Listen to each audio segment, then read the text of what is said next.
Well, hello, everybody. How is everybody on this fine Saturday night? Hi, Gary. Hi, Jean. And I saw Brown Dwarf was in here a little earlier. Um, I just thank you guys for showing up, showing me support and love. And gonna get Al Santariga is on here tonight, and I'm gonna give him his introduction, and then I'm gonna bring him on, and we've got some photos to go through tonight. We're gonna have a good time. We're gonna talk about Gettysburg and his investigation that he did there in Gettysburg, and I think it's gonna be a lot of fun. I think it's gonna be a blast. So Al Santariga has over 50 years of experience in all aspects of the paranormal field. He's an intuitive, an experiencer, an investigator, a researcher, and a cryptozoologist. He's appeared in half a dozen independent films along with network TV regarding all aspects of the paranormal. He's also the founder of the Bronxville Paranormal Society, the director of the New York State UFO Project, director of the New York State Sasquatch Organization, director of the New York State Dogman Project. He's an ex-podcaster and a co-host of the critically acclaimed Beyond the Realm digital radio network show. So let's give a warm welcome to Mr. Al Santariga. Hey, Hello, how Al. you doing? How you doing, I'm Marty? great. I'm great. And you? Hanging in there, absolutely hanging in there. All psyched up for my Rangers tonight. Gonna kick some Okay. lightning ass, and All right. I'll you send know, some prayers up for them. good vibes, good vibes. Always, always. I'm a huge football fan, and I'm so, when my Miami Dolphins are on, I know it shouldn't be, but I'm a fan. I can't help it. I love football. I've always loved football, always. So I know what it's like to have your team and love your team and want them to win. So Oh, absolutely. I'm a Cowboy fan, but I mean, Cowboys, Yankees, Rangers, Knicks. the uh, only team I don't go for that's not a New York team is the Cowboys. And as a kid, I always used to say the Cowboys are a New York team. And like, what are you talking about? They're on TV so much. We watch them as much as you watch the Giants or the Jets. You know what I mean? that's true. So That's that was true. That's considered so them a New true. York team. Yeah, yeah. Yeah. I mean, I've seen, we used to be Dolphin season ticket holders. So I've seen so many other teams besides Miami play. So it's always been a fun time. I love sports. I do. You know, I love what they're about. I love it. So Yeah. When I was 19, I think it was like 1980, 81, something like that. Maybe 80, the fall of 81 or 82. I'm not sure what year it was, but I was down in South Florida. My sister lived in Fort Lauderdale, and my cousin and I were down there. And I said, let's go to, it was like a Monday night football game. The Dolphins were playing, they were actually playing Philly, I believe. And Philly was undefeated. And he goes, "Oh, we'll never get tickets for that game. Philly's undefeated." I yeah. said, "Nah, this is Miami." We walked right up to the window. We bought two seats. We had like perfect seats on the 50-yard line. My cousin couldn't believe it. I go, "Yeah, it's not like New York or Oh the my god. Giants or the Jets where they lose every year and you can't get a ticket." You know what I mean? Oh my And it was a great gosh. game, and Miami won that game and broke their win streak. And that was, I believe, that was a Monday night football game too. It was great. No, they do. I mean, I have to say down here though that like it's hard now. It's hard to get like tickets and good seats, and since they redid the stadium, we lost a lot of seats. That's why we stopped being season ticket holders. We had front row for, oh my gosh, I don't even know, probably at least 10 years and Nice. like 27 years total, but the last 10 we had front row, and when they redid the stadium, forget about it. All front row was all like ticket sale, like they were sold to like whoever. Cooperate, And cooperate yeah, people. yeah. So we were like, this is a whole lot of money. We're not doing this anymore. So Yeah, no, no, it's a lot of gave them money. up. It's Football a is lot. insane. Yeah, Yeah, football it is was a lot. insane for a ticket. Yeah, And we lost a game almost every other year because the Dolphins would go and play in London. So yeah, every other year we're paying more and more and having one less game. So it kind of got yucky at the end, Yeah, you but guys were getting whatever. screwed. Absolutely. Yeah. Yeah, 100%. Yeah, absolutely. So we are here so that you can talk about the investigation that you did in Gettysburg, Pennsylvania.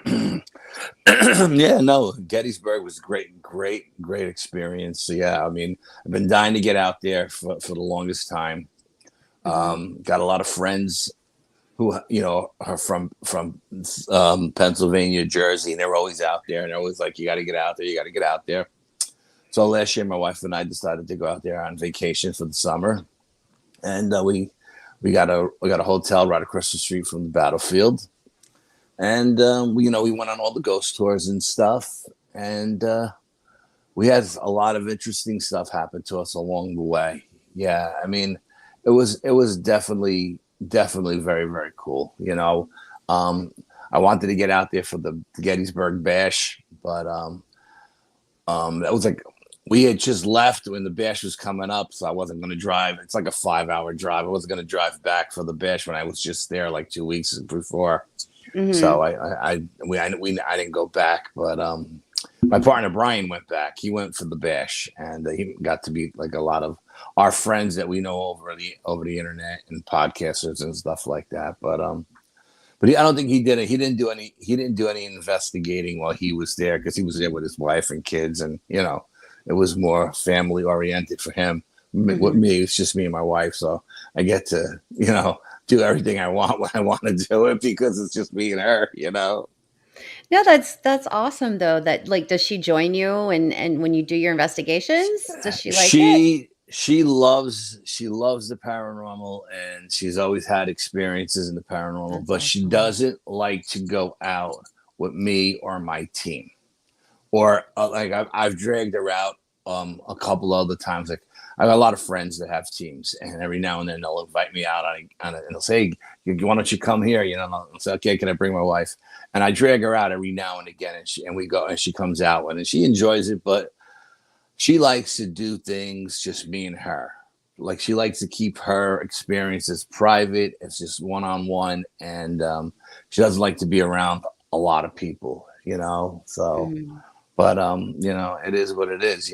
So I mean, so when I go out and we do our thing, and I always ask her if she wants to come, and depending on how many people are coming out that with us that night, she'll say yes or no. She never comes though.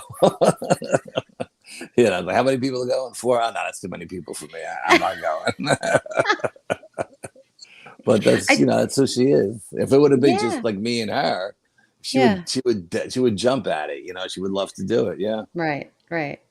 No, I think it's fun though. I mean, like, because I have Matt that I do my research with, and we do, all of our stuff together as a kind of like a team, the two of us, and whoever we can get to go with us. But I mean, Yeah. it's so much fun when just I don't know. It's a lot of fun for me. Except, well, I will say though, there was an experience that I had. I don't know, maybe about 3 months ago. We were at a very interesting place, and I something tried to jump me, and that was the first time that's ever happened to me, and I was very taken aback. Because I was like, wait, what is going? Like, it took me a minute to kind of figure out what was going on because I felt, this strange sensation and whatever, and then I realized what was happening, and then I was just started talking to whatever it was, and I just was like, oh no, nope, not happening. Like I just said, not happening, and it stops, thank God. So, but it was a little scary for me. I had never had that happen on an investigation ever. I mean, it was Yeah. very strange. Yeah. I've had it happen to me twice. One time, Brian and I were at a insane asylum cemetery, Oh my and gosh. we thought we were going to a normal cemetery, but it's in the middle of the woods. There's no signs for it, and Mm, there's no headstones. It's just crosses with numbers, and it's a real creepy place. And we got there during the day because they always like to do day night. And I got there, and I would say 10 minutes in, I felt like something had attached to me. But Mm. we were just doing our thing. And then Brian kept looking at me and saying, "What's wrong with you?" And I'm like, "What are you talking?" I knew there was something wrong with me, but I was in denial. And I was like, "What are you talking about?" And he's like, "You're not acting like yourself." And I'm laughing. I'm like, "Well, who the hell am I acting like then?"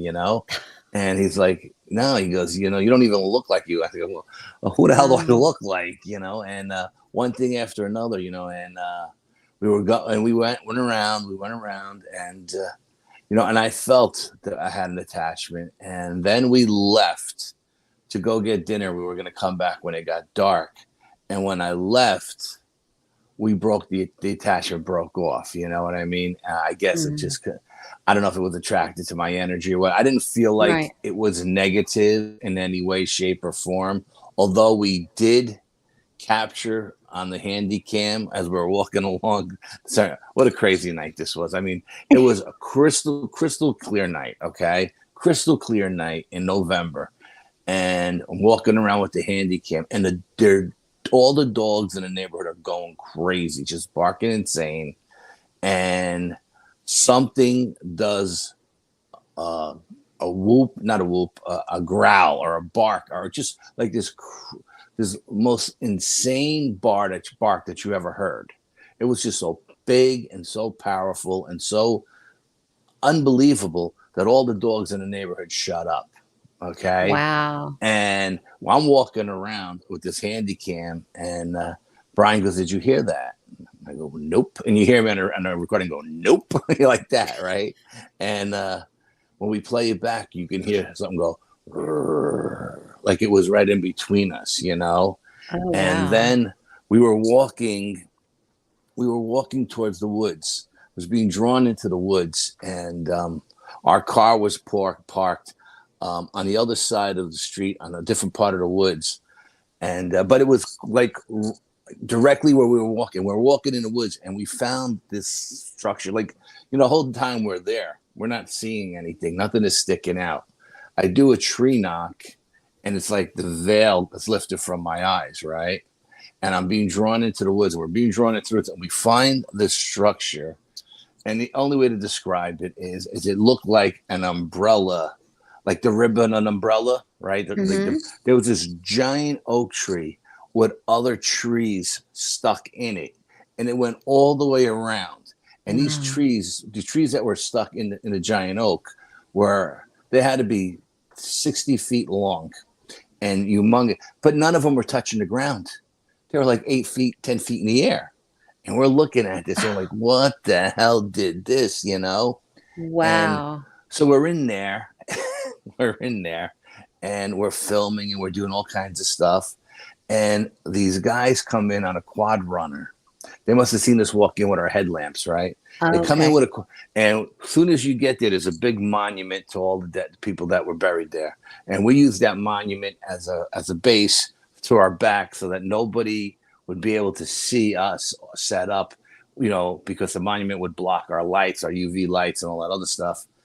And these two kids come in on a quad runner and they stop on the other side of the monument. I mean, literally 10 inches away from us.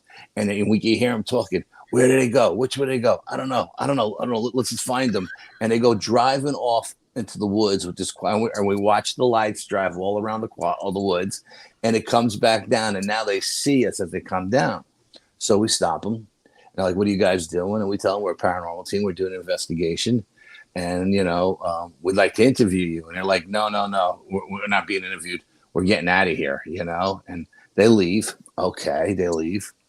And we're in there again. And now it's getting colder. The temperature is dropping and dropping and dropping. And the fog rolls in. It looked like something out of a Hollywood werewolf movie. The fog rolls in over the cemetery, and it Oh got my gosh. creepy. It got creepy, and we're looking at it, and we're saying, "Man," I'm like, "Brian, it's getting cold here tonight. It's really cold. And we're doing all of our stuff, our EVPs and everything else, and then these two guys come back in again and they do the same exact thing. It's like deja vu. And we're looking at each other like, are we nuts? Didn't we just experience this like 2 hours ago? and they do the same thing. They stop behind us. They have a conversation. They drive off into the woods. They come back down. They see us. They stop. They ask us what we're doing. I tell them I'd like to interview you. You know, we'll just do an audio interview. We don't have to put you on tape, or, you know, we don't need any names. No, if you knew it was good for you, you'd get out of here. Okay. And they leave.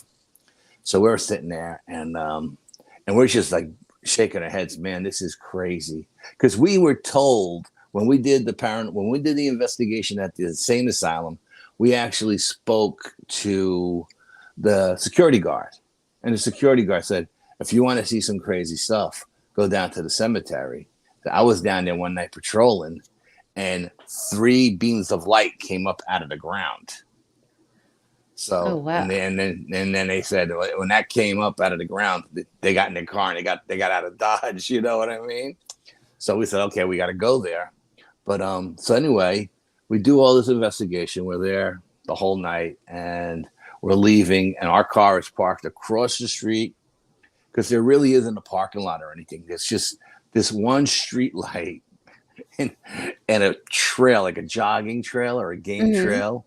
And I had a Jeep at the time, so I drove up on the dirt, and I parked underneath the light. And as you know, I didn't want to park on the street. I didn't even know if I could park on the street. So as we're leaving, we're walking across the street with our headlamps on, and we see eyes shine behind our car. And I stop and go, "What's that?" He goes, "I don't know." We see gold eyes shine behind my car. So we don't have any weapons on us because we thought we were going to a cemetery. You know, normally we'll have survival knives and pepper spray. We didn't have anything on us. You know, maybe a pocket knife or something like that. So we're sitting. We get there. As we're getting closer, these eyes are looking at us, and they're just looking at us. And I'm getting a vibe, and I'm like, Bri, you know what this is, right? And he goes, yeah, I know what it is, because he got the same vibe I got. He goes, it's a dog man. I go, absolutely, it's a dog man. And he's hunting this game trail. Now, I don't know if he's hunting animals, deer running using the trail, or if he's hunting joggers, but he sees the car there by the trail, and he's hunkered down behind the bushes. And it wasn't like he was hiding. He was squatting down on his haunches. So he was still about 5 feet tall, you know? And I'm looking at him. I got my headlamp on him, and I'm watching him. And Brian's like, I got to go to the bathroom. I said, Brian, get in the car. He goes, I got to go to the bathroom. I said, Brian, get in the car. I'll drive on the other side of the street. I'll put the street between us, and you can use the bathroom on that side. He goes, no, I got to go now. So he starts urinating, and I'm putting all the equipment in the trunk, and I got my eyes focused on this eye shine. I'm locked in. And all of a sudden, this thing, I don't know if it shut its eyes or it slunk down or what it did.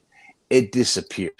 Okay. And when I say it disappeared, not that it vanished in front of my eyes, but I couldn't see it anymore.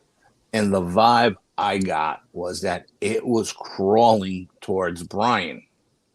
So I jump in the Jeep, and I open the door, and I back up to him as close as I can get. And I'm using that door as to protect him. And I'm like, dude, get your fat ass in the car, or I'm leaving without you, you know? But I definitely don't want to leave him there, because how do I explain to his wife and kids, you know, he didn't come home with me. So he jumps in the car, and I do a donut, and I get out of there. And it was the craziest. This place was just so insane. It was just the craziest night. And I think the thing that was going off in the woods was that dog man as he was coming down the trail. And I think, and it's just one man's opinion, I think he hunkered down by that car because he thought somebody was jogging that trail, and he thought he was going to have an easy snack. You know, he didn't expect 2 people to come out of the woods on the other side. Yeah. Yeah. And was that the first time you've ever seen a dog man? Was that the first time? No, that was like the third or fourth time. Yeah. But so that was, but it was so crazy because that night it was crystal clear. It got cold, it got foggy, and then it got crystal clear again. The fog lifted, and it was beautiful crystal. It was just the strangest night ever. And that was the first time I ever had anything attach itself to me. Yeah. And then but like I said, I think whatever attached itself to me, was somebody that was in that insane asylum who was just attracted to my energy. I don't believe it Mm-hmm. was anything dark or negative. I do believe when we were being drawn into the woods where we found that crazy tree structure, that Mm-hmm. we were being drawn into a trap.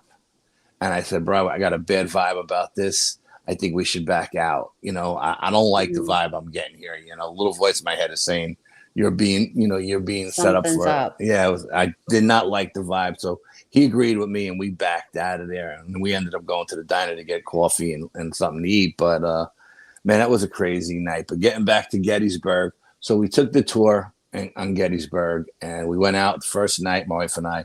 We took like all the historic site tours, everything was closed, so you couldn't get in, but they took you in front of the place and they tell you about all the experience that people had there, and you take pictures and yada yada yada. And I was taking pictures of one of these places. There's a tree there by that big that big building that I took where it looks like the little girl with the Mm-hmm. the the the pigtails. There's Mm-hmm. a tree there that's an original tree that was there during the Civil War. I forgot how Wow. old it is, like 200 years old, 300 years old, whatever it is. They got a plate on it and everything. And so I was sitting across the street taking pictures of it, and I was taking pictures of it in thermal, and I was taking pictures of it in full spectrum, and I was taking pictures of it in IR, and I was taking pictures of it in low light. And in the IR camera, the night vision, it looks like there's a little girl on the balcony with pigtails. So I looked at the photograph that I took with the low light photograph that didn't have any distortion to it or anything, and there's nothing on that balcony, and that's how the whole thing got started. So if you want to show that photo or whatever. Okay. Let's see here. I had them all numbered, so Okay. let's see. I don't know which one. Hold on a minute. Mm. Yes, So that's the house. Now that's the low light photograph. That's the one that I sent you just to give you an idea that there's really nothing on that second floor balcony, mhm. and then if you look at the IR one, it looks like there's a little girl with pigtails on it Okay, let me pull that one up. right there. I wish I could zoom in on it. I'm so sorry. Yeah, no, that's okay. I mean, people could look at it and probably That's zoom in okay. on their own, and you could see it looks like a young girl with Mm. pigtails, and like I said, I used the low light one to validate that photograph. And in the other two spectrums of light, there was nothing. There was nothing in And the there was nothing IR. there. I mean, Hmm. nothing in the full spectrum and nothing in the thermal. No, it was the only thing Wow. it showed up in was in the IR light. The night vision. So That's that was so our first. crazy. Yeah, it's So crazy. like you didn't, I mean, did you see it at the time you took the photo, or later when you like looked at your photos, that's when you saw that there was something there?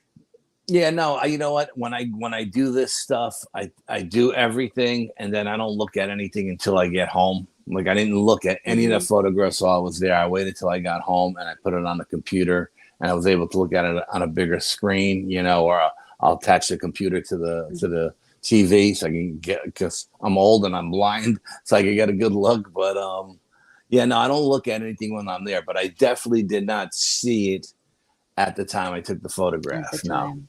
Yeah. That's so neat. Yeah. And we walked to, oh my God, we must have walked to like 100 different homes, and I took a zillion pictures that night, and in all of those historical homes, Mm. I didn't catch anything in any of them except that whole night, that one thing, That one thing. and I'm telling you, we must have walked miles and miles and miles, and I took pictures of about 25 different homes and historical, sites, and Mhm. nothing, nowhere. You know, I've been to New Orleans, and I used to take tons and tons and tons of pictures. I never found anything. Not in one photo. Not in one. I'm like, It's just I how don't it know. is. So weird. I was like, I get home and I'm like, oh, I'm sure I got something someplace. No, no. I was there for a whole week. Nope. Didn't No, catch well, anything. they didn't like your energy. They weren't Yeah. attracted to you, I They guess. didn't they were not attracted to me. I guess that's a good thing, you know what I mean? That's a good thing. Because I Yeah, did I no. did have I did have a Native American follow me home. This was when I was before I knew to tell everybody, like to tell them like, you guys have to stay here. You're not coming home with me. Like, don't follow me home. And yeah, I had a Native American follow me home once. So Yeah, I always tell it's everybody, crazy.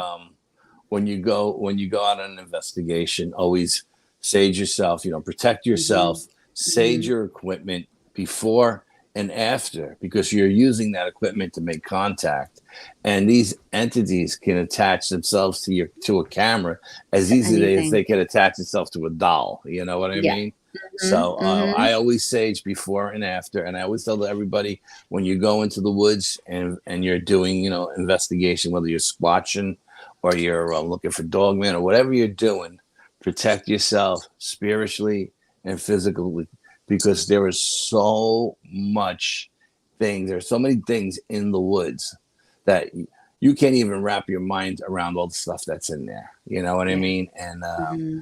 if you're lucky enough to see, some of this crazy stuff that comes out, or if you're lucky enough to be able to open up a portal and draw stuff out to look at you, I mean, it's just, it's Did crazy. you do that, Al? Yeah, we were You did we were at an ancient stone chamber up here in the Northeast. We have these ancient stone chambers that nobody really knows who built them, and my that? psychic is from Arkansas. She reads everything through me. She says I'm a conduit. And she said that they were built by ancient white men, okay, in robes, and they were used for religious things, okay. Well, I was at a symposium one time. I was invited to a symposium, and I happened to be sitting at a table with David Roundtree. Now, I don't know if you know who David Roundtree is, but I he's an don't. electric engineer. And Okay. so when I'm sitting there with people, I like to pick their brains, And I Okay. asked him, I says, what do you think, portals are, and he goes, portals are just, it's energies, electromagnetic energy. And he was telling me, he says, when you've opened the portal, if if the radiation level goes through the roof, you've opened the portal. Okay. So we went to these ancient stone chambers with all of our stuff, and we had a Geiger counter with us, and we did Geiger counter readings, and there was really no radiation in the chamber. And I was there another time with a woman who was an expert in chambers, and she knew everything about chambers and yada yada yada. And my brother, who's a parapsychologist, said to me, "When you go, bring your night vision goggles." And I was like, "Why? I'm going during the day." He said, "Bring your night vision goggles." Okay. I brought my night vision goggles, and we went into this chamber, and it was about 10 people. And I looked, and I put the goggles on, and there across the back of the chamber wall was like these Viking runes, so written in invisible paint or something. And when I told her they were there, she nearly ripped the thing off of my neck to see, because she was there a million times and she had never seen them, and Oh everybody was just wow. going crazy. Yeah, and we actually tried to look them up, and it's a combination of Viking and Egyptian and Asian, like Chinese and Native American, right? It's a combination of everything.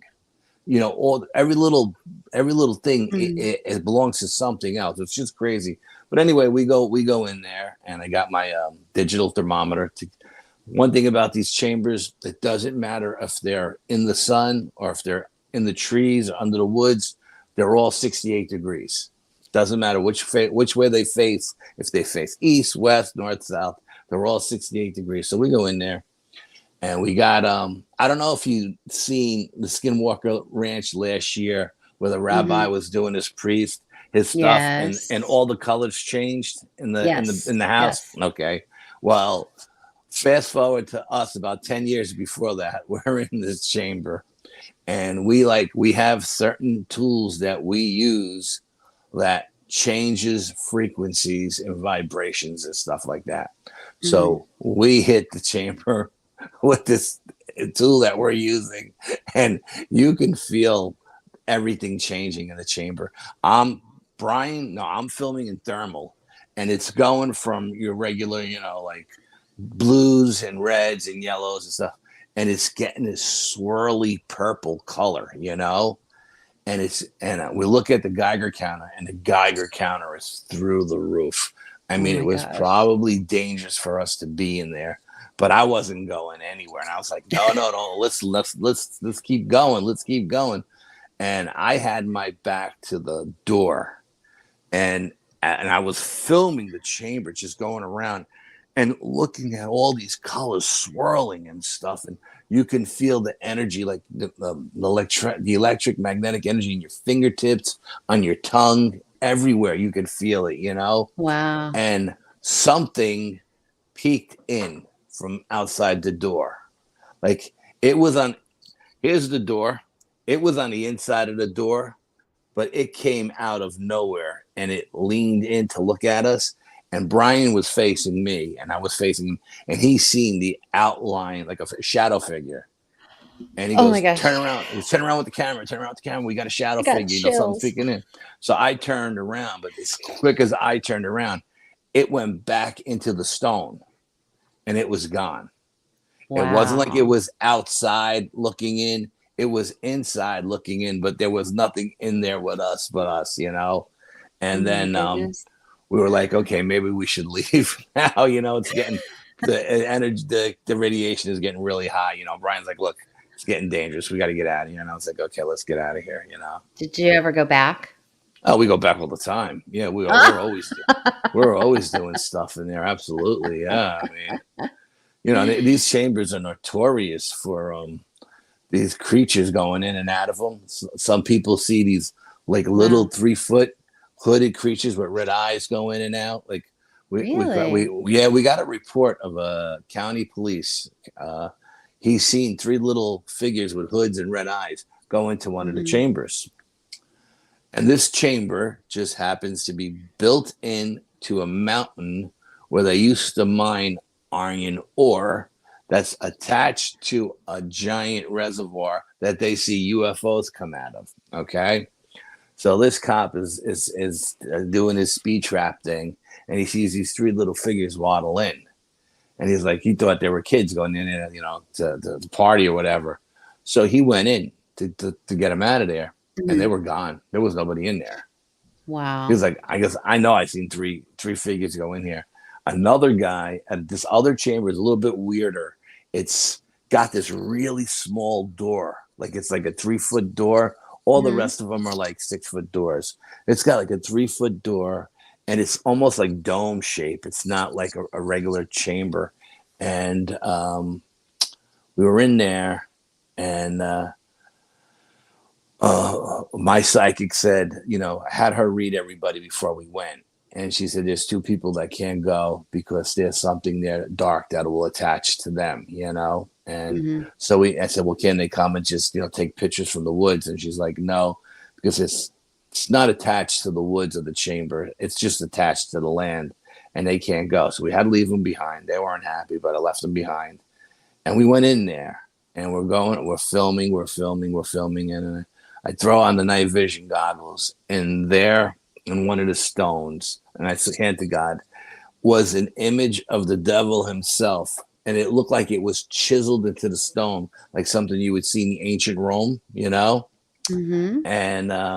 we felt the stone. It was smooth to the touch. But if you looked at it through the the night vision goggles, you could see clear as day. We put flashlights on it. We sprayed it with water, trying to get it to come out, because at that point I didn't have any IR cameras or anything. It was still, we were just getting started, and so we couldn't get any pictures out of it. But I also heard a couple of stories from the people in the area. One guy was walking his dog one night. It was like a little lap dog. He was walking his dog, and he seen like a 7-foot or 6 foot, 7 foot creature in a hood with red eyes go into that chamber. And he's like, Jesus, that thing was big that went in there, considering the door is only 3 feet high. So he picked up his dog and he went home. He didn't know what it was, and he wasn't going to find out. Later on that night, some young guy was coming home from one of his friend's house, I guess after like a Monday night football game or something. He had a flashlight because there's no lights up there. There's no sidewalks. And he seen something step out of the chamber, a big thing with red eyes. It looked at him and it went back in the chamber. So this guy said, oh, no, I'm not going to let any of these devil worshippers do any crazy shit in his chamber. He went into the chamber to get it out. And when he went in there was nothing there. So he's walking around. All of a sudden, he gets hit like he's getting tackled. Something attacks him, bounces him off the wall of the chamber. He said he grabbed the thing in the headlock and he started beating on its head with his flashlight. He said the crazy thing is it felt like it had horns. And he said when he woke up, he doesn't know what happened. In the struggle, he must have got knocked out. When he woke up, the flashlight was, a couple of feet away from him. He grabbed the flashlight and he got out of the chamber and he said, I'll never go near that damn thing again. He goes, whatever that was. He called it a creature. He said, whatever it was definitely a creature. Oh my goodness. Yeah, I don't know what it was, but we hear stuff like that. We got to go. There's no keeping us out of there. Yeah, you're like, it's on. I'm gassing up the car right now, Brian. Get in. Let's go, brothers. Let's get the gang together and go. But So then later, getting back to Gettysburg, we we did the tours and we went to the Jenny Wade house. Okay, and there was a lot of people there, and if you pull up the photos, they'll show you the girl who's doing the tour. You can see the bullet holes behind her in the wall and in the doors and stuff. And we're sitting there, and there's about 10 of us on the tour, and next to me on the floor looks like a little crib or something. I found out later it was like a bread box, and they used to actually get on there. Yeah, that's the door. There's a hole in the door. There's a hole in the wall. And so we're inside, and I'm looking at this thing, and I asked her. I said, "What is this little thing like? Is it a crib for a baby?" And she started laughing. She said, "No, this is a bread box." She said, "As a matter of fact, when Jenny was shot, she was the only civilian ever killed in Gettysburg battles." And this house was her sister's house, and it wasn't even in the battle. In the area of the battle. The battle was going on like a couple of 100 yards away, like 500 yards away. And a sniper just was shooting into that house.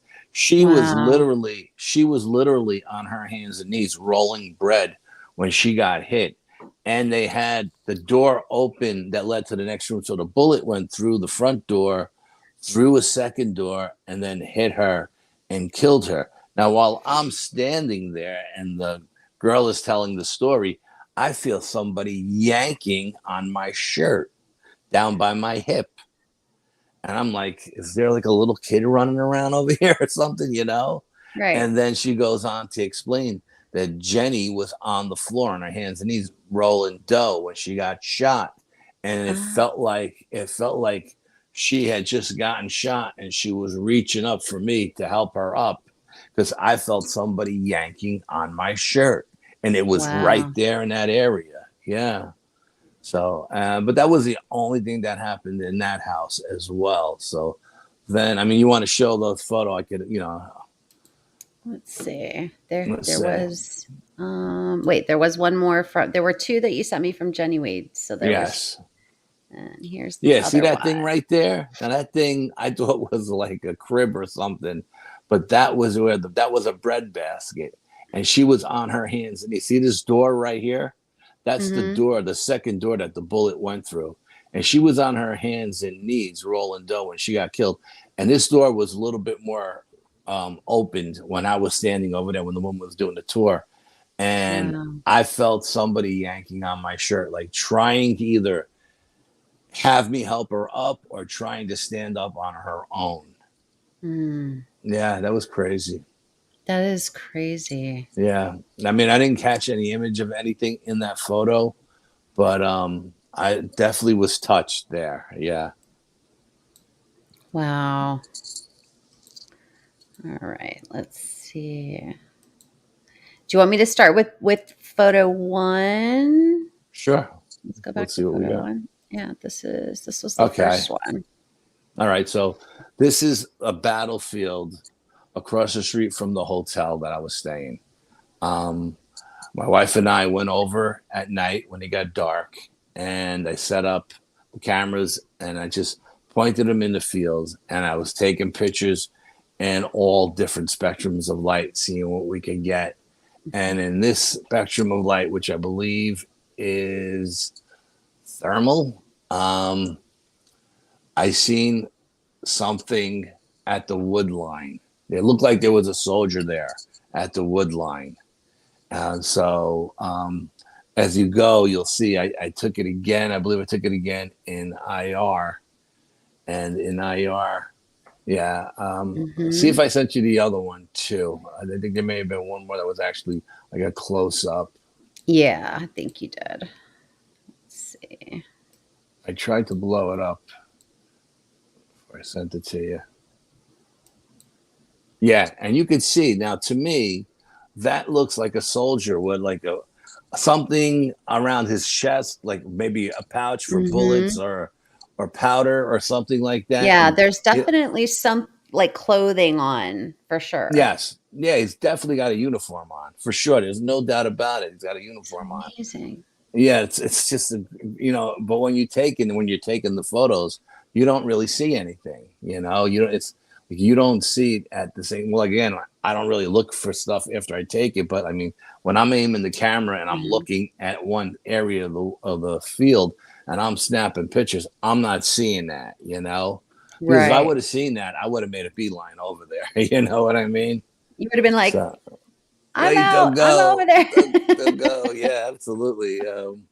But yeah, so that was pretty cool.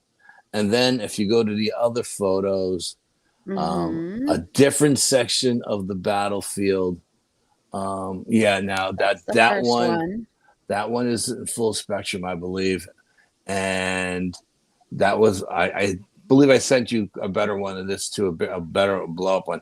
There's actually an image look like he's running across the battlefield trying to get to the wood line, you know.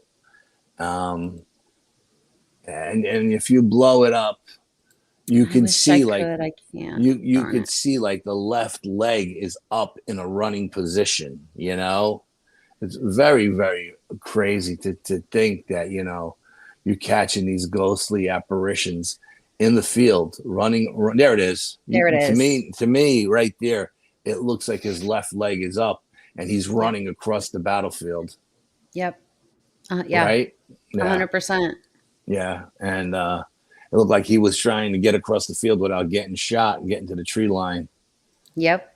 Yeah, yeah, and like I said, That's that crazy. was that was just one little section. I mean, it was a big section, but as far as the battlefield is humongous. It goes on for miles and miles and miles. That was just one tiny little section of the battlefield across the street from my hotel. It wasn't like I took any tours at night into the battlefields where all the hot spots are. There are Hmm. hot spots where the locals will take you and have EVPs and stuff like that. I was just, you know, on the field, on the battlefield at night, across from the hotel, just taking shots. That's so amazing. Yeah. Yeah, All the whole right. place is amazing. The next set are from the orphanage. The next Okay. set. So hang on one second. There we go. There's the first Okay. one. Again, we were in the orphanage, and this was like a mess hall where all the kids ate. And the woman who ran the orphanage was very, very mean and nasty, and she would have the older kids beat up the younger kids. She had a thing downstairs in the basement called the hole, where they would handcuff these little kids in there, like 5-year-old kids, and not feed them for days, Oh and my or she would God. just leave them in until they died. She was ruthless, just ruthless person. And in this particular picture, I got two images. And the first image on the wall looks like an old woman's outline from like, that time period with like Mm-hmm. her hair up in the bun. And the other image, a shadow figure behind them, to me, was probably either one of her henchmen that did all the dirty work for her, Mm-hmm. or the doctor who actually ran the place. He lived in Philadelphia, and he got money from the rich people in Philadelphia to run the orphanage. But he was no good. I mean, these people were just absolutely incredibly horrible people. You know what I mean? Oh, wow. Yeah, these poor kids. They didn't deserve what they got. That's so crazy. Let's see the Yeah, it's very next sad. Like the one. energy in this place, very, very sad. Sad energy in this place. Now, Overwhelming. yeah, now in this photograph, look at the wall behind the woman standing up. That's where they used to chain the kids up, right? And I walked down into that basement before everybody got down there, and I walked around, and I walked over to that wall, and I don't know why, because there's no chains or anything on the wall anymore. They took everything off because it was too dramatizing for the kids, Mm-hmm. And I touched the wall where the chains were, and I felt the wall, and the wall felt like it was like sad. The stone felt sad, and this woman said to me, "What made you go over there and touch the wall?" And I was like, "I have no idea. It just something drove me to the back room and made me touch the wall." She goes, "That's where the chains used to be, where they chained some of the kids up." She was like, she would Mm-hmm. leave them there for days and just starve them to death, or she'd have the older kids beat them to death, and then they'd bury them in the woods. Wow. Yeah, that was crazy. Oh my gosh. Because if you How looked at that wall, sad. you would have never known there was any chains on that wall. Because they took those things out, they put new stones in and everything. Right. You would have never known. But I was drawn to it. Now this is an image again. I was taking this, and I got an image of something standing there. Now I'm coming out of the the hole where they put the kids, this little hole. I think you may have Uh-huh. pictures of like the toys and everything that I put in the hole. And I was coming out of the hole, and I just spun around and I took a picture. And obviously that's not a picture of me. You know what I Right, mean? right, right. Yeah, because I don't know what that is, but there was a shadow figure there in front of me, and Wow.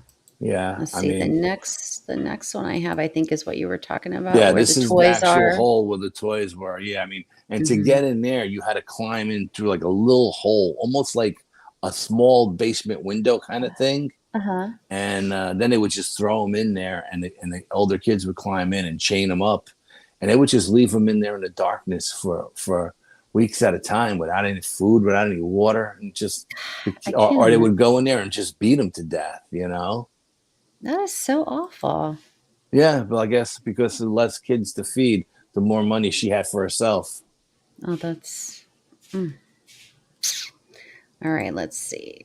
The next set that okay, so now we're moving into the Hoover house. Okay, All right, so let's see. That's the Hoover house. that's the Hoover House. Now, the Hoover House is run by a couple of good friends of mine, Dave and James, and Steve and Pam Berry.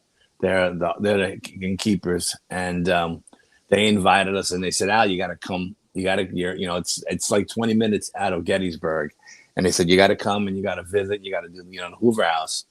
It's a historical place. It used to be a restaurant. It used to be an old folks home. It had a bunch of. It used to be a hospital. And it has a lot of history to it. Mm-hmm. And so we went there. We were lucky enough to be the only people at the inn at the time. So we got our choice of rooms and everything. And these guys, they treated us like gold. They really did. These people were great people. And that particular room. Now this is the room where we did the table tipping. And what we had to do is take that couch and put it in a different room, and take up that rug and put it in a different room, because we all sat around the table. Jim's sister came, I don't remember her name, and her husband, and they had the table because they have 3 tables. One tips, one levitates, and one like hugs you, right? So they come in with this table, and it's just like a round little table. I think I took a picture of it with the dolls on it.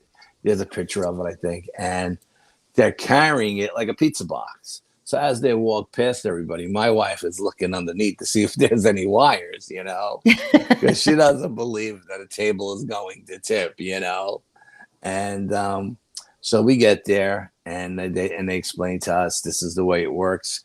Everybody gets around the table, wants to participate. You put your fingers on the table, and you ask questions, but you ask questions in your head, so nobody else can hear you. And if you ask truthful questions, the table will tip towards you. And if you don't ask truthful questions, the table won't tip. So we get in there, and my wife started. She did her thing, and the table kept tipping, and like nobody knows what she's asking, And the table kept tipping, and we had done it for about a half hour, and it was very emotional. And then she went upstairs to rest because she couldn't handle it anymore. So then it was my turn, and Jim is like a psychic, and he's telling me, he's like, Al, you got a line of family members out the door that want to talk to you, right? So I'm like, okay, So I go there, and I ask questions, and my mother comes through. My mother is the first one to come through, and I ask who it was, and and if it's my mother, and yada yada yada. And the table's tipping, and my cousins, got 2 cousins come through. And I asked them, I said, you guys are together because, look, we are Italian family. We have history. You know what I mean? They weren't the nicest guys in the world. And I said, are you 2 guys together? And my cousin Anthony answers, but he doesn't answer me. He answers to Jim, and Jim goes, do you have a cousin named Anthony? And I was like, yeah. And he says, well, he just told you to go fuck yourself because I asked him if him and Billy were at the same location, because I didn't know where these guys were going, if they were going up, if they were going down, if they were staying here, And so when James told me that, he goes, does that make sense? And I started laughing. I said, oh, that's my cousin Anthony, 100%, there's no doubt about it. So then I was talking, and I was talking to my cousin Billy, and my cousin Billy had this like incredible, we used to call it the incredible Chevy. It was this black Chevrolet Impala that we used to just beat the hell out of. We'd go down to Bronx, and we'd, the giant sand dunes that they put out for salt in the winter. Well, we used to drive this car up over the top of them, and the doors didn't open. You had to climb in and out of the windows. So I said, if this is Bill, what was the color? The color. And I said, oh, you remember the incredible Chevy? And the table tips. And I was like, yeah, that was a great color, that too. And I said, that midnight blue, and it didn't tip. And I go, oh, that's right. It wasn't midnight blue. It was purple, and it didn't tip. And I said, oh, that's right. It was jet black, and then it tipped, And then same thing happened when my father came in. My father had a beautiful Mustang, 65 Mustang. And he always said that the color was forest green. That was the color, forest green. So I said, hey, Pop, if this is you, do you remember the Mustang? And the table tips. And I said, yeah, that was a beautiful candy apple red Mustang, right? Doesn't tip. And I go, that's right. It wasn't candy apple red. It was lime green. The table didn't tip. And I go, oh, that's right. It was, now I'm saying this in my head. So people around me are not hearing the questions I'm asking. So they're not tipping the table because they don't know what I'm asking, Right. And I'm like, oh, that's right. It was forest green. And then the table started to tip. And then the table started vibrating like this. And Jim goes, "Oh, wow." He goes, "We got to move this. We got to move this rug. The table wants to dance." He goes, "Was your father a dancer?" And I go, "Yeah, my father always talked about cutting a rug when he was a young guy, you know." And here's four people with their fingers on the table dancing around the floor like a big band kind of dancing, you know. Wow. At midnight, it's crazy. We're dancing, and then it stops. And I go, "Yeah, Papa, what was your favorite kind of dance?" And my father's favorite kind of dance was tango. So then the table starts doing spins, and we're spinning and we're spinning and we're spinning. And it was crazy. I mean, everybody was getting dizzy because it's just like, it felt like you had like a woman in your hand and you were just spinning her around the room, you know? Wow. Oh, it was mind boggling, just mind boggling. And all the stuff that came through. And then by the time, and Jim started laughing, Jim goes, "Yeah, this isn't even our dancing table. We have a dancing table, but this isn't it." He goes, "But your father's energy is so strong that this is just the tipping table, and your father made this table dance, you know." He goes, "That's Wow. incredible. That never happened before, you know." And so then I went upstairs to go to bed, and I think you got a picture of the bedroom upstairs. Let's Um, see. let's say, Yeah, I think so. This yeah. one? So that's that. This room is supposedly haunted. Okay, and when you sleep in that bed, someone gets into bed with you supposedly. Okay. Of course, I took that room because I had my choice of every room in the house, but I had to have that one, right? So I go up. I go up. My wife is out. She's sleeping. She's snoring. She's out. I get into bed. And I'm Mhm. all wound up from all of this energy that's been going through me all night with all these people. And like Jim said, he said, "Al, you got like another 20 people that want to talk to you." He said, "Yeah, but I'm gonna have to come back for them because I don't have the energy to deal with them anymore." But I'm still wound up. Mentally I'm wound up. Mhm. So I get in bed and I'm laying in bed and it feels like, hand to God, I swear to God, it feels like somebody gets in bed between me and my wife. Now, I'm thinking, no, there's no one getting into bed with us. That's my wife rolling over, turning around, whatever. So Yeah. I have my little flashlight I keep by the bed. I turn around and put the flashlight on. I look at her. She hasn't moved a muscle. I lay back down, and it does it again. I turn around. I look at her. She hasn't moved a muscle. Lay back down, and it does it again. And the third time I go, "Hey, listen, if you don't stay fucking still, you're gonna have to go sleep on the couch because I got to get some rest." I told her. And from that point on, it didn't move the rest of the night. Talk about power in your words, right? Oh yeah, I mean, like I'm like, okay, enough is enough. Get comfortable already. Oh my gosh. All right, let's see. What Yeah, do we but the have? Hoover House is so amazing, and the Jim and Dave and Pam and Steve are the most incredible. That's the tipping table. This is the tipping Yeah, I table. just took a picture of it. They put some, dolls on it, and for me to take a picture. They had dolls all over the house, creepy dolls and stuff. And Do the so I took doll a. are the dolls haunted? Are they haunted dolls? I believe some of them are, but there's so many of them. I really don't remember which ones were and which ones weren't. Mhm. But I believe that Mhm. a few of them are. They get a lot of stuff from this antique place that's down the street, and they've done investigations in the antique place. I mean, it's like a giant warehouse, like 4 stories high, Oh, and wow. the stuff, the stuff that they get on camera from that place. So every time they find something that has something attached to it, when they do an investigation, they buy it and they bring it home. Oh my Yeah. gosh. So, but yeah, no, I went into every single room. I went into the basement. I went into the attic. I went into every nook and cranny of this building because we were the only ones there. And I took pictures in every single spectrum of light and every little nook and cranny. And I didn't get anything.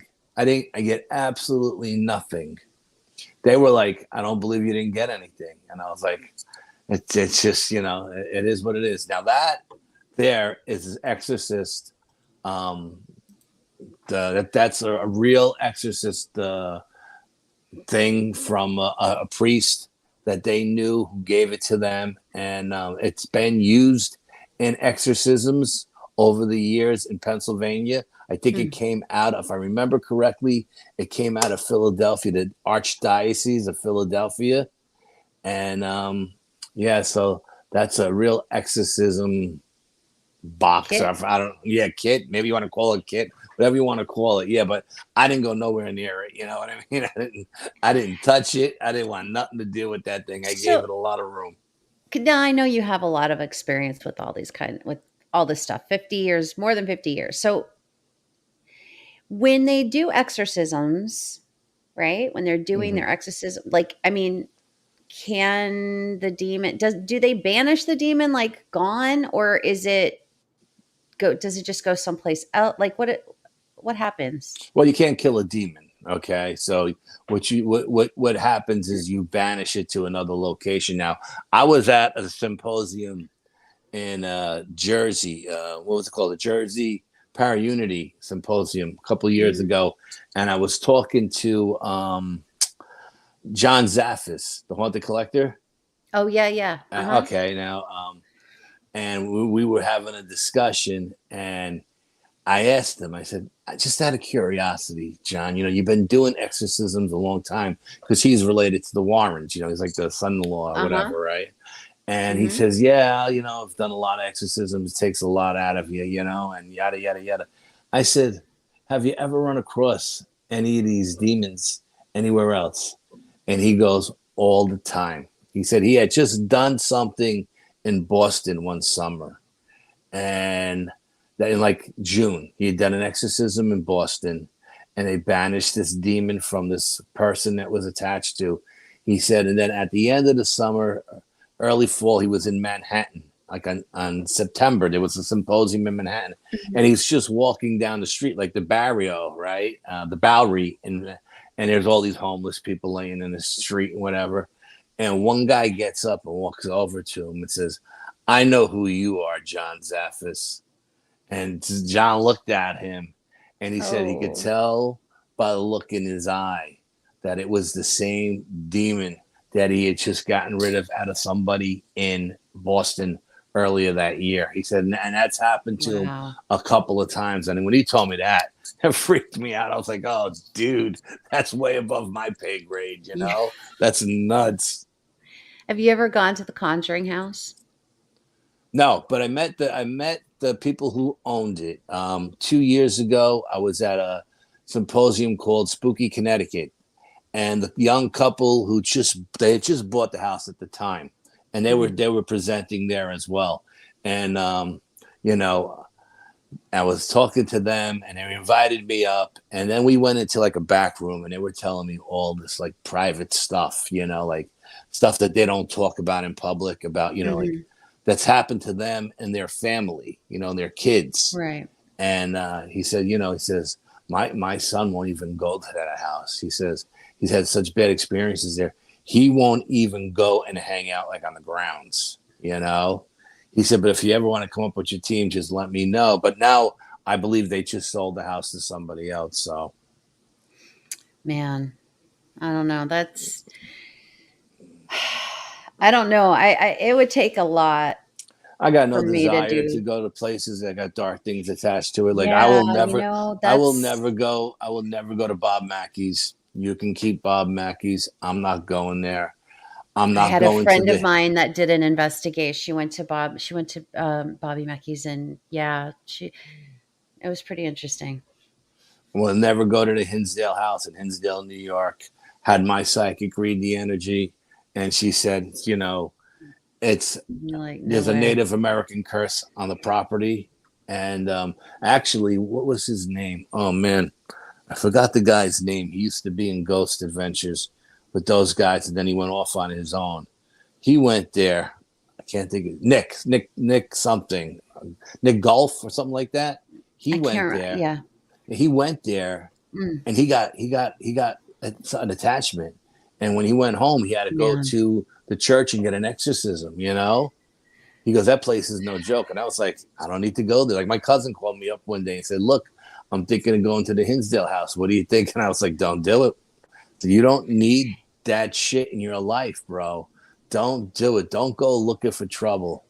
Trouble will find you as it is. Don't look for it, you know. Mm-hmm. So Mm-hmm. there's locations like my me and Brian always say, you know, dark stuff is above our pay grade. And I know a lot of people, and over the years when I've had this stuff fall in my lap, I've always handed it off to somebody who's got more experience at it than I do because, you know, Yeah, I because don't need it I don't can need be demons knowing who I dangerous. am. Yeah, I don't need You a know, demon it knowing really who I can am. be. Yeah, you know, I mean, it really can be dangerous if you don't know.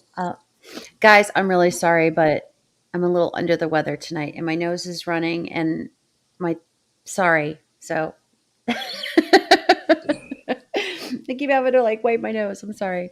Um, but yeah, no, it can be really, really dangerous if you really don't like we talked about earlier, like, you put your protections and, all those things, but then there are still things that are out there that can even get through our protections if we're not careful. Yes, So, yes, I did it. I had what they mhm, call an ascension.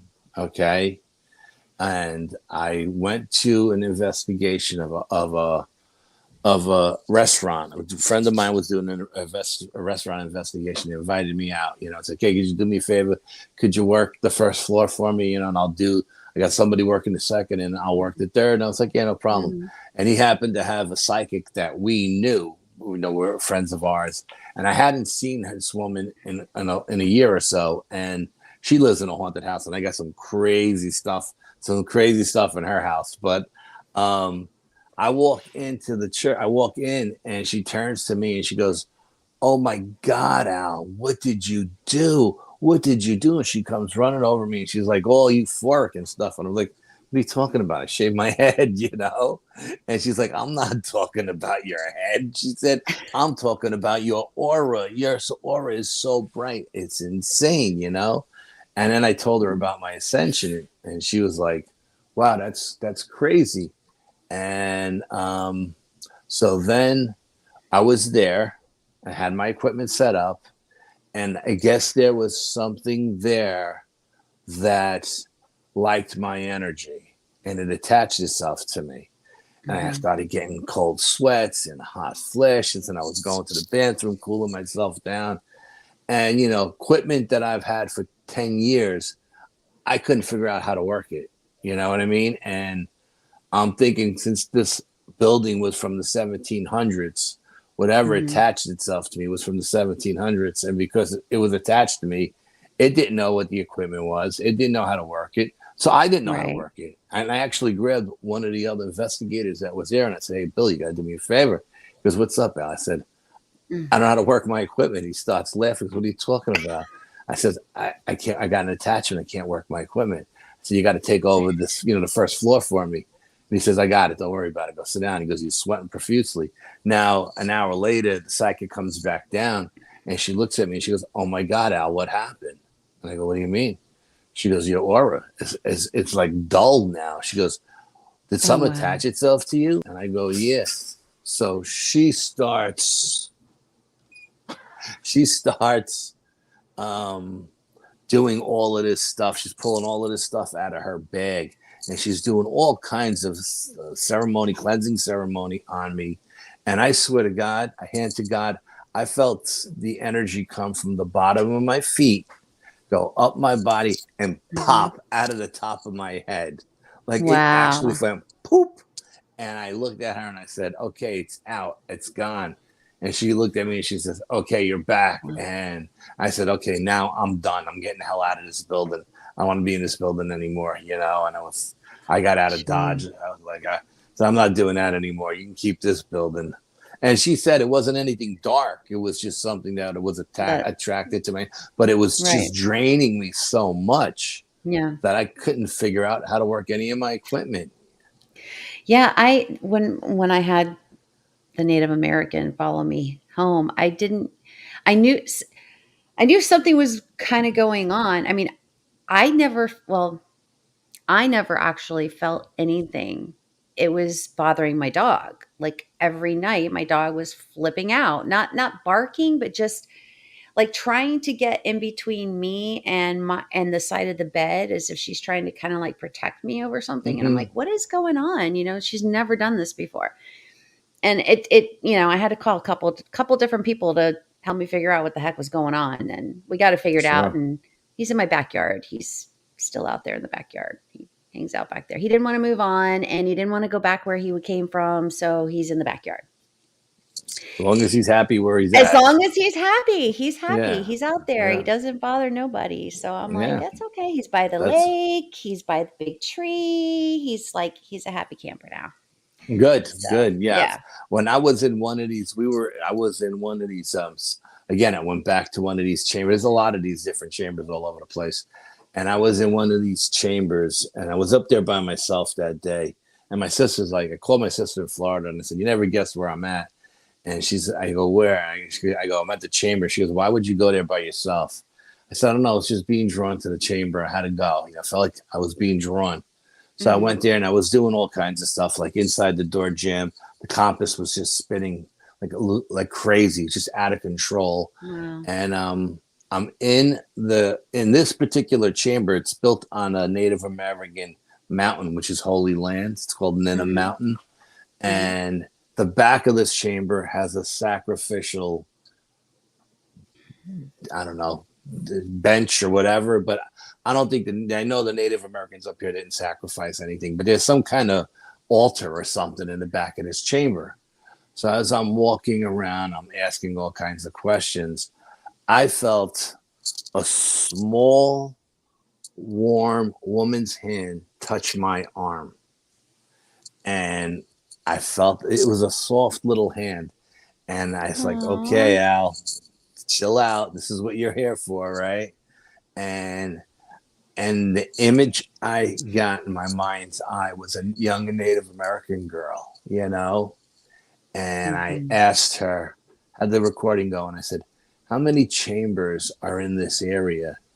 And when I went to listen to the recording, I got 17 taps on my recording. Wow. So I guess that was her way.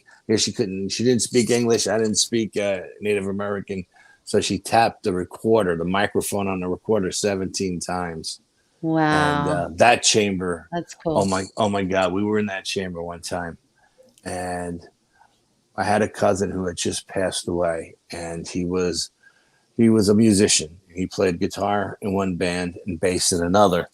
And his sister had come out with us. And there was a lot of us that day. And she went into the chamber with a small group. We're going in groups of 5. And she was in the chamber. And a friend of mine came out and said, you got to go talk to your cousin. She's freaking out. She hears a guitar strumming in the chamber. And she says, is there anybody on top of the roof of the chamber with a radio or something? I said, absolutely. No, it's just us. We're in the middle of the woods. Who else is here, And she goes, you got to go in. And I went in and she goes, touch the stone. And I touched the stone. And I could feel, I'm a guitar player. I know what a guitar feels like when you strum it. And I can feel it strumming. And I'm looking at her, and she's looking at me. And then all of a sudden, that guitar changed to a bass line. Do, do, do, do, do, do, do, do. And I looked at her and I said, this was for you, right? This is your brother telling you he's okay. And she just lost it. And she's like, oh, thank you for taking me today. I guess she's a lawyer by trade, so she doesn't believe in any of this shit, And she's like, thank you for taking me today. And this was an amazing experience. When I go home and I tell my parents they're going to lose it, and yada, yada, yada. And, it was pretty amazing, that one particular chamber.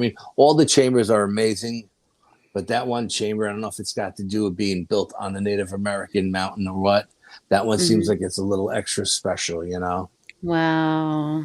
That is so cool. Yeah, that was crazy. It was absolutely crazy.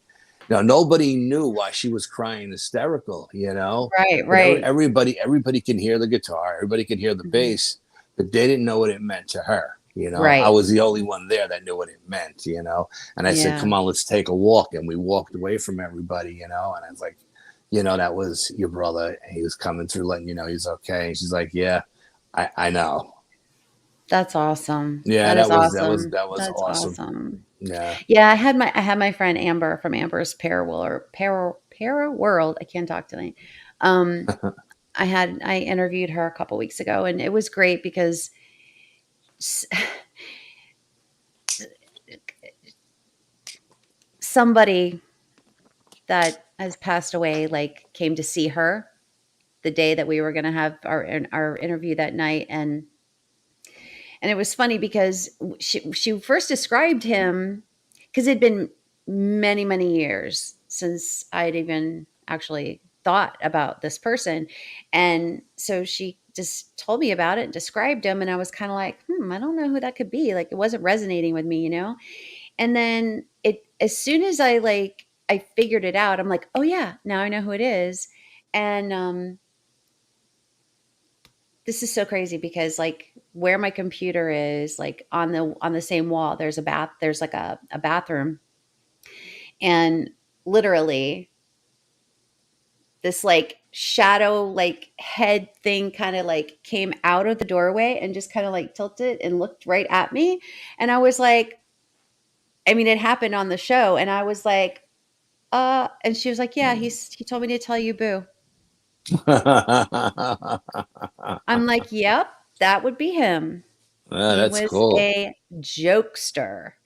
So I was like, so like, oh my God, I couldn't even believe it. It was so awesome. It was so awesome. And, Yeah, you no, when know, you get personal messages like yeah, that, it's very yeah, special. it Absolutely, yeah, very is. It special. really, I was really is. talking to a friend of mine, this chick. We grew up together, and she, you know, she was never a psychic when I knew her, you know, and then her Mhm. cousin told me, oh, you should get, you know, so and so to come on, you know, work with you guys. She's a psychic, and I was like, psychic my ass. I've known her whole life. She got no psychic.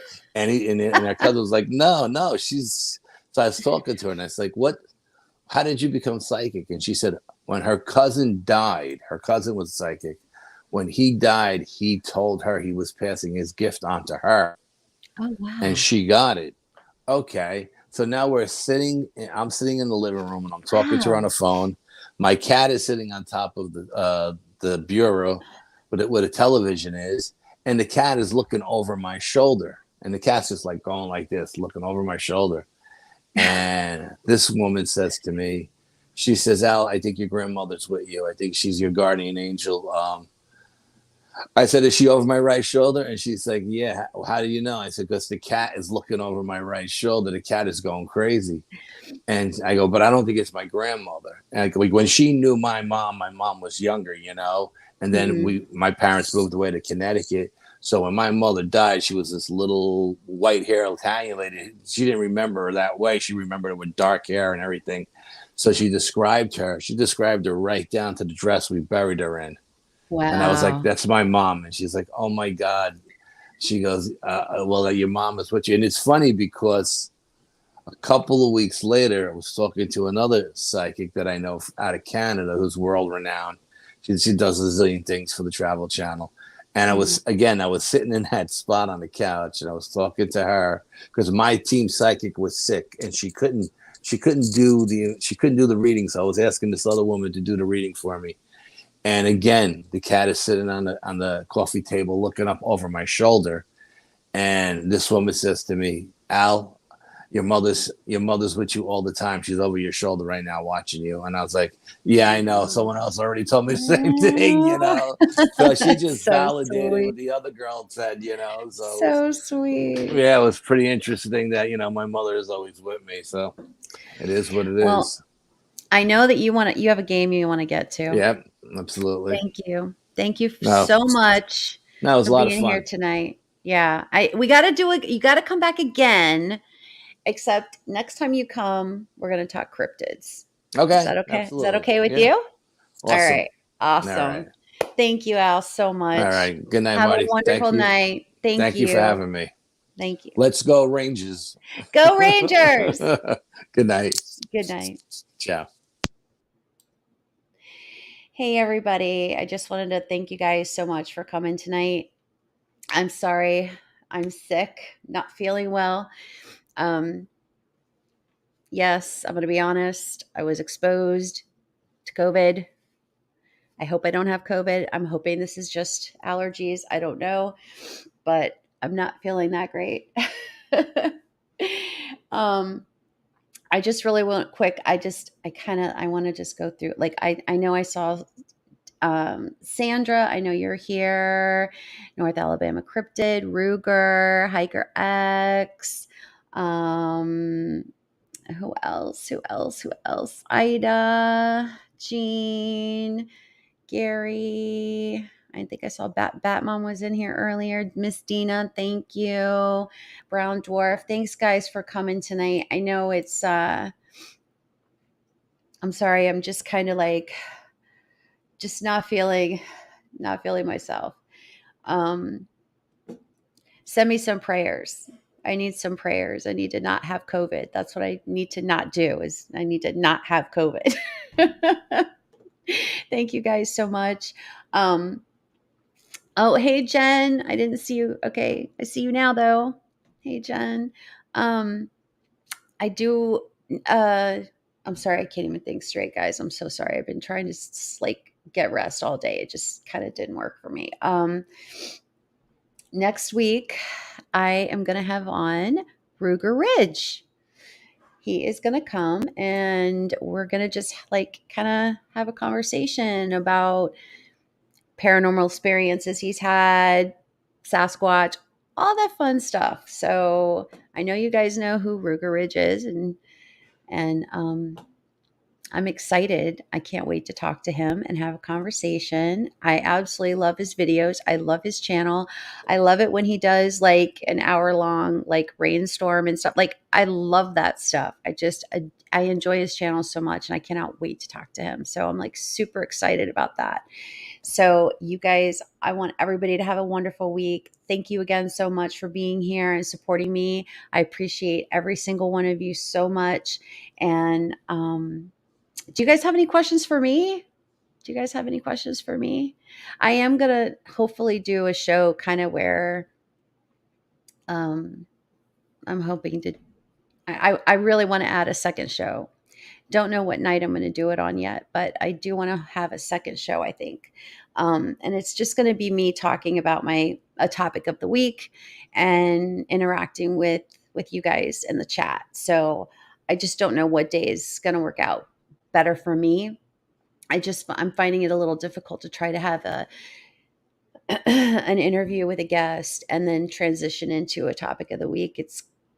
I don't know. I just kind of feel bad that, like, oh, wait a second. I have to cut you off because we now need to talk about a topic of the week. So I kind of feel like maybe the better thing for me to do is just have one show, maybe just for an hour and do topic of the week with you guys. And that might, I think, work out better for me. I just don't know when.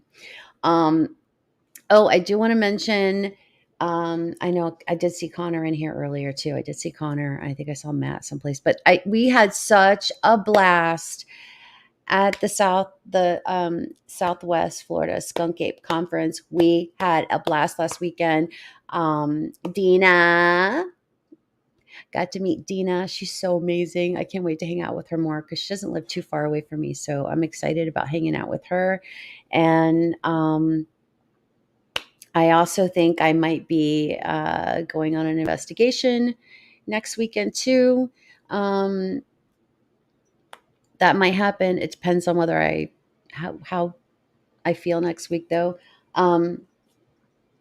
But we had a great time at the conference. We had a lot of fun. I know if you go to Connor's channel, pretty much, I think Connor put up almost the entire conference and all the speakers, and it was so much fun. I wished I had been able to kind of go and hang out and get my drink on with you guys Saturday night. It didn't work out that way for me. I felt bad about it, but it was, I had brought my dog. And then I felt bad because the dog was, by herself. And yeah, it was, yeah. I don't know. karma.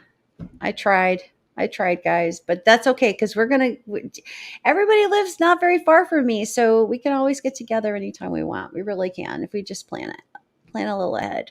Thanks, guys. I love you guys. Have a wonderful week, and send me some prayers so that I hey, Michael Haywood. I'm just signing off, Michael, but thanks for coming. I thank you. I'm telling you, you guys have no idea how much it makes me, if I feel so blessed that you guys come every single week, and thank you. I love you guys. All right. I'm going to go get some rest. All right. Love, blessings. Have a wonderful week, guys. All right. Good night.